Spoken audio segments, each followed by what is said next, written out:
Selamat malam, salam sejahtera bagi yang sudah sejahtera, yang belum juga berdoa semoga cepat sejahtera.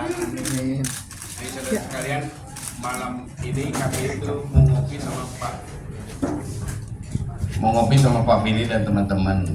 Kemarin tadi Pak Billy datang, kok banyak wartawan. Itulah Bapak ini sudah jadi artis, selebriti. Jadi kalau banyak penggemarnya malu.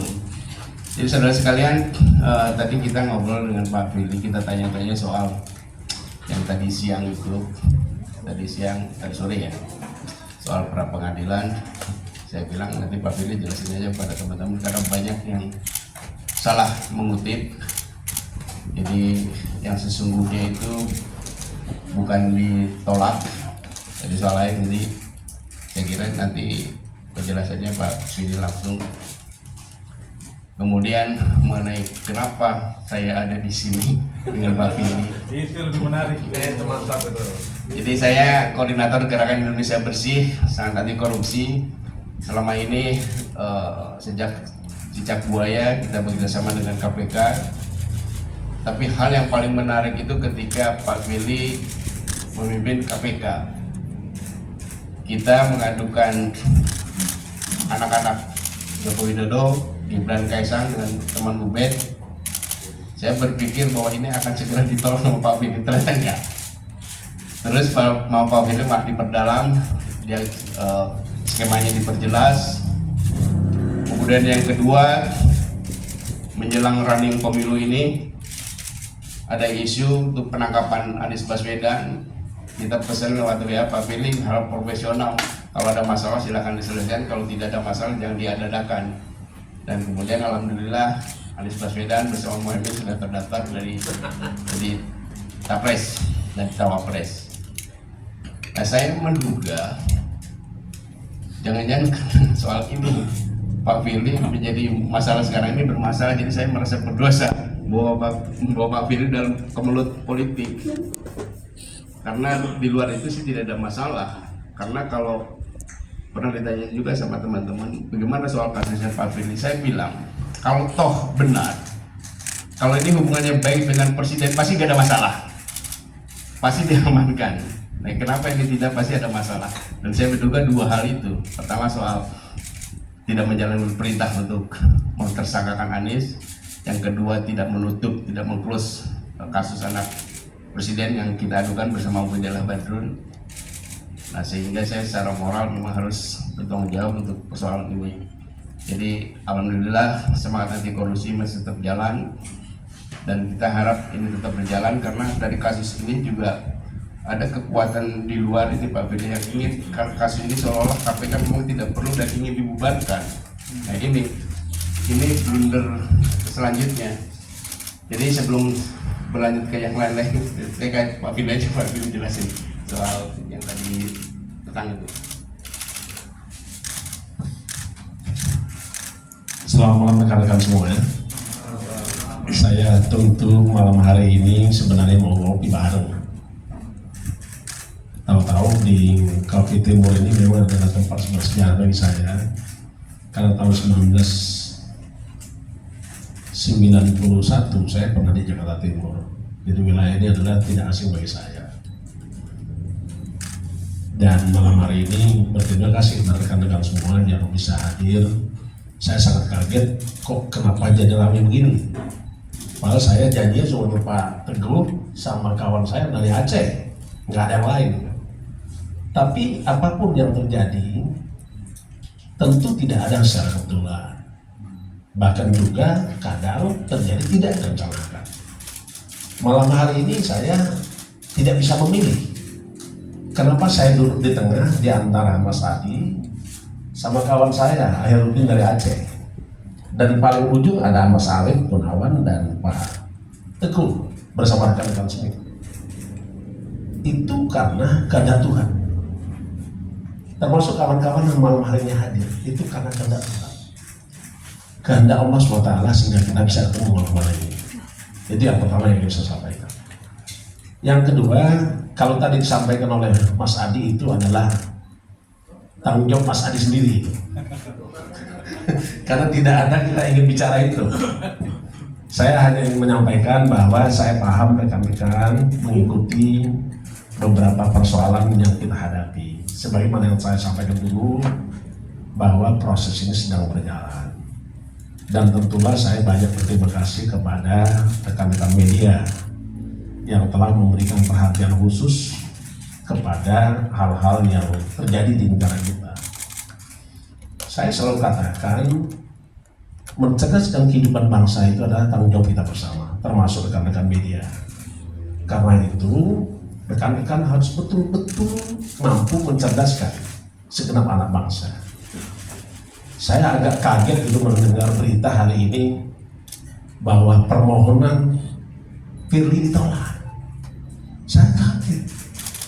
Karena putusan pengadilan tidak begitu bunyinya.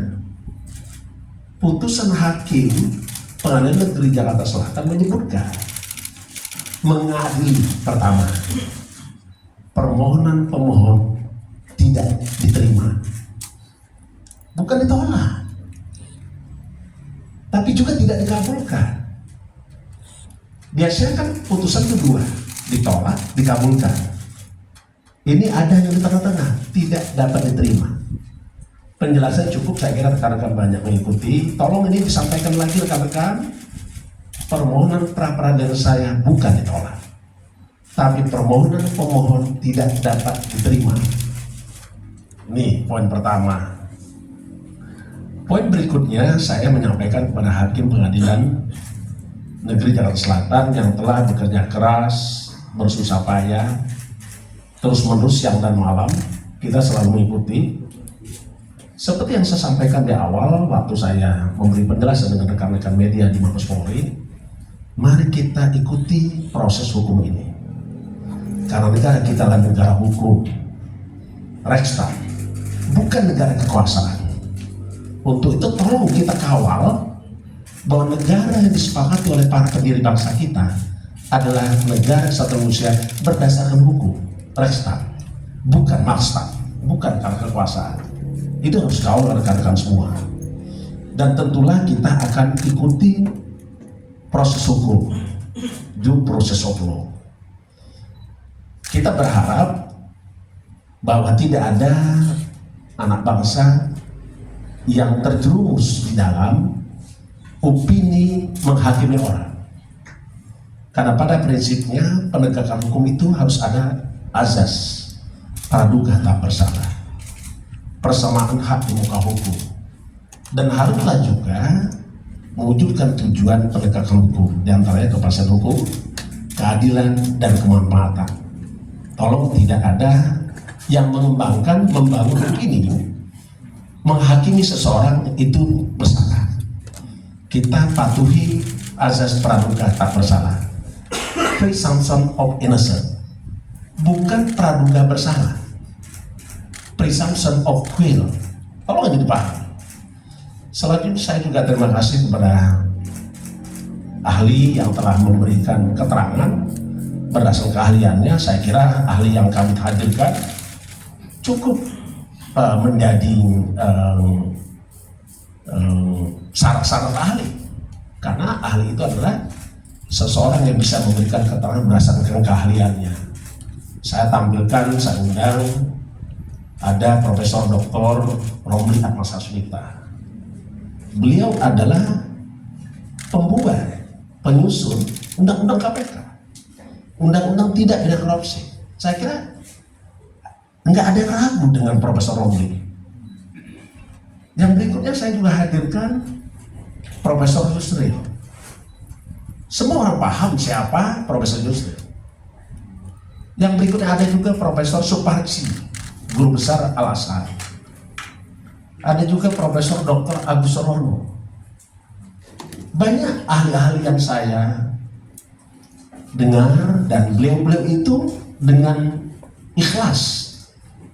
Jadi beliau menawarkan ingin menjadi ahli. Saya terima kasih kepada para profesor guru besar tadi. Walaupun hasilnya hari ini kita semua tahu bahwa permohonan pemohon tidak dapat diterima. Beberapa penjelasan adalah tidak jelas. Saya jadi bertanya, Kalau sekelas Profesor Yusril Romli menjelaskan sesuatu tidak jelas, apalagi saya yang bukan sarjana hukum. Ini perlu kita perdalam, di mana ketidakjelasannya. Ini yang menjadi persoalan kita. Bagaimana kita bisa mencerdaskan kehidupan bangsa itu. Selanjutnya saya juga menyampaikan terima kasih kepada rakyat Indonesia yang telah memberikan dukungan, perhatian kepada upaya-upaya KPK pemberantasan korupsi. Saya tentu besok tanggal 20 Desember 2023 itu genap 4 tahun saya sebagai ketua KPK. Karena saya dilantik pada tanggal 20 Desember 2019. Artinya besok genap ini 4 tahun. Ya hitung-hitung kita hari ini 4 tahun dengan ketua KPK Firly Bahuri. Saya kira itu. Dan nanti kita evaluasi bagaimana.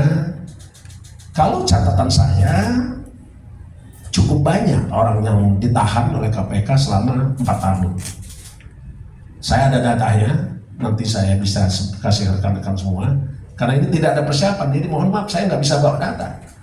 Kalau saya tahu bahwa akan ada cerita seperti ini, tentu saya siapkan dulu data saya.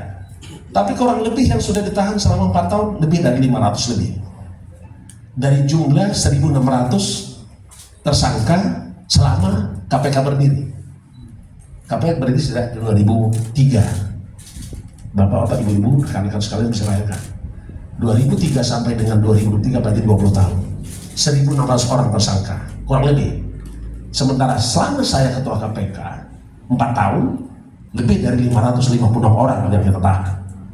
Artinya lebih dari sepertiga jumlah tersangka orang yang ditahan oleh KPK dari selama 20 tahun.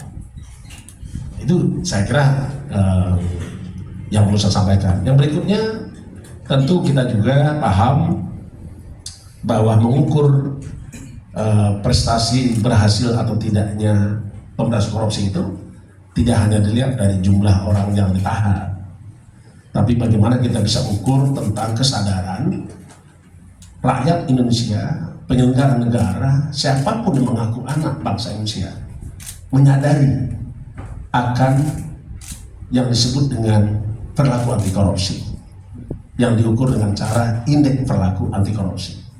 Nah kalau kita lihat IPAK itu, indeks perilaku anti korupsi Indonesia itu tiap tahun meningkat.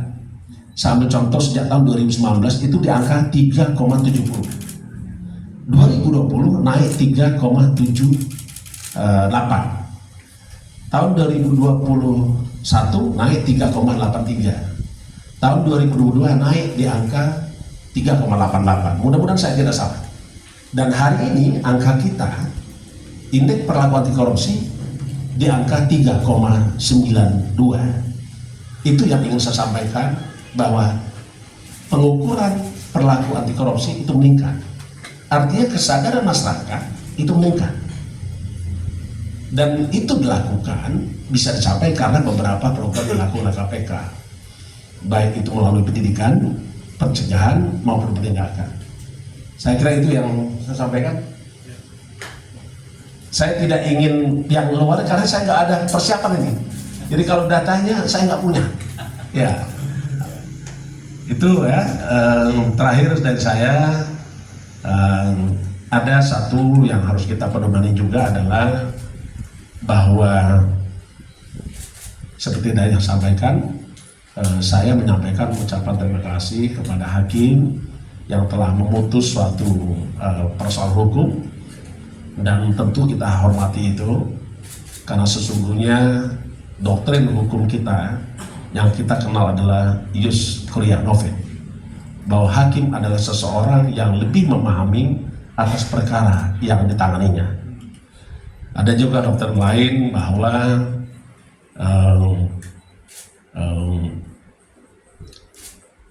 hukum harus tegakkan sekalipun langit runtuh, yang kita kenal dengan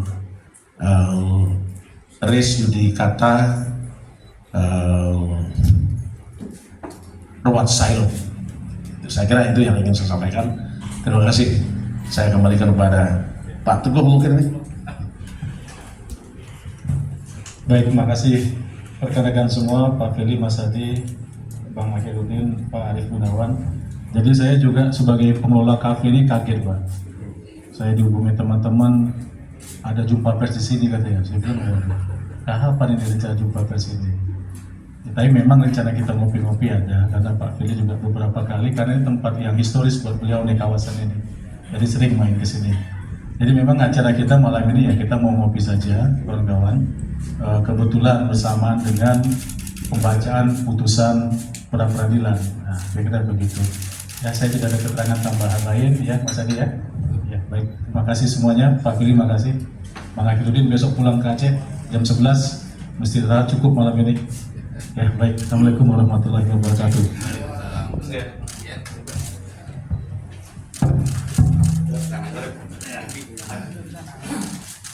Sudah dapat makan malam kan?